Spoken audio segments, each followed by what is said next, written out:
नमस्कार मंडळी, नवीन एका इंटरेस्टिंग व्हिडिओमध्ये सर्वांचं मनापासून स्वागत आहे. मित्रांनो, महाराष्ट्रातील दिव्यांग बांधवांसाठी त्याचबरोबर संजय गांधी निराधार अनुदान योजनेच्या सर्व लाभार्थी, विधवा महिला, ज्येष्ठ नागरिक, आजारी व्यक्ती या सर्व लाभार्थ्यांसाठी ही व्हिडिओ अतिशय महत्त्वाची आहे. मित्रांनो, तुम्हाला मासिक पेन्शन मिळते आणि त्या पेन्शनसाठी तहसीलदार कार्यालय हे अतिशय महत्त्वाची भूमिका पार पडतं. परंतु या तहसीलदार कार्यालयामध्ये प्रत्येक वर्षी हयाती दाखला ऑफलाईन पद्धतीने स्वीकारला जात होता.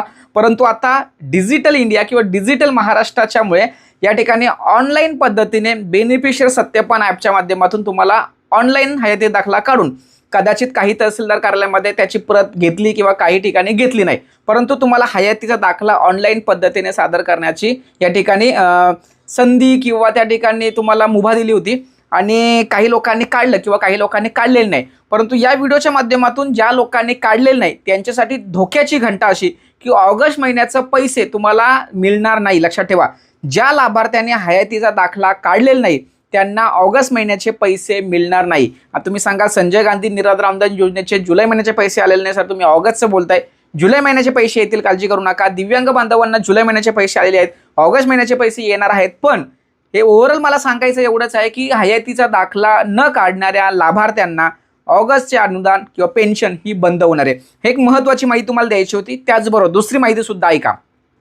काही दिवसामध्ये लगेच त्या संदर्भात परिपत्रक वगैरे निघणार, पण त्यांना सरकारला माहीत आहे की परिपत्रक वगैरे काढली तर लगेच आंदोलन किंवा संघटना आक्रमक होतात आणि त्यामुळे कुठेतरी तो शांततेने तो विषय हँडल करायचा अशा पद्धतीचा सरकारचा मानस आहे. आणि तो महत्त्वाचा मुद्दा असा की आत्ता तुम्हाला कोणत्याही योजनेचा लाभ घ्यायचा असेल तर रहिवासी दाखला मॅन्डेटरी केलेला आहे किंवा करणार आहेत. लक्षात ठेवा, म्हणजे तुम्हाला मी आत्ताच अगोदर सुचवतो, लक्षात ठेवा.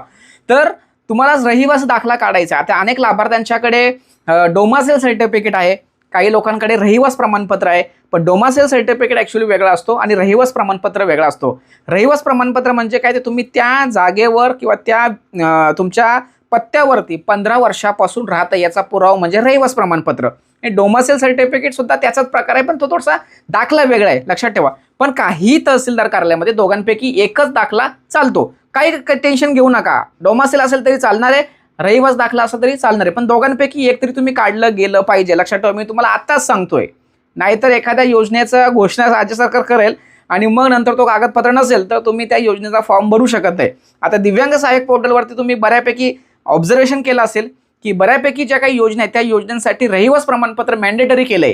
हे हळूहळू सुरू आहे. लक्षात ठेवा, नवीन लाभार्थ्यांना आता ते दाखला मॅन्डेटरी केलंय. आणि आत्ता तुम्हाला लाईट बिल सुद्धा सादर करायचं आहे. आत्तापर्यंत जेवढेही जुने लाभार्थी ही व्हिडिओ बघत असतील किंवा नवीन लाभार्थी ही व्हिडिओ बघत असतील तर आपल्याला या पेन्शनचा फॉर्म भरायचा असताना आपल्याला लाईट बिल अपलोड करायची गरज नव्हती. लक्षात ठेवा.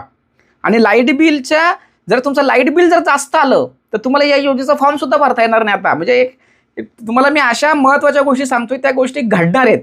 या सगळ्या आतल्या गोष्टी आहेत त्या तुम्हाला म्हणजे तुम्ही सांगा सर परिपत्रक नाही, घोषणा नाही, तुम्ही डायरेक्ट सांगताय. बघ, तुम्हाला फक्त सूचित करायचं आहे, एक तुम्हाला जागरूक करायचं आहे की यापुढे लाईट बिल सुद्धा तुमचं उत्पन्नाचं साधन म्हणून विचारात घेतलं जाणार आहे. लक्षात ठेवा, जर एखाद्या व्यक्तीचं 5-5, 6-6 हजार जर लाईट बिल येतंय तर त्याचं तो लाईट बिल भरणार, त्याचं उत्पन्न किती होणार कॅल्क्युलेट करा.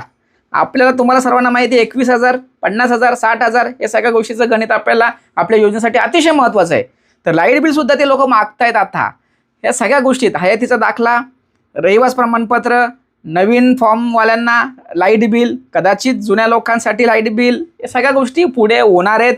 म्हणून मित्रांनो, तुम्ही जागरूक राहावं यासाठी ही व्हिडिओ बनवलेली आहे. तुमची पेन्शन नियमित स्वरूपामध्ये तुमच्या खात्यामध्ये यावी हाच माझा उद्देश आहे, बाकी काहीच नाही. तुम्हाला घाबरवण्याचा विषय नाही आहे. लक्षात ठेवा, फक्त तुम्हाला एक जागृत करतोय की तुम्ही तुमच्या नियमित स्वरूपामध्ये पेन्शन मिळण्यासाठी जेवढा प्रयत्न करता तेवढा प्रयत्न मी करतोय.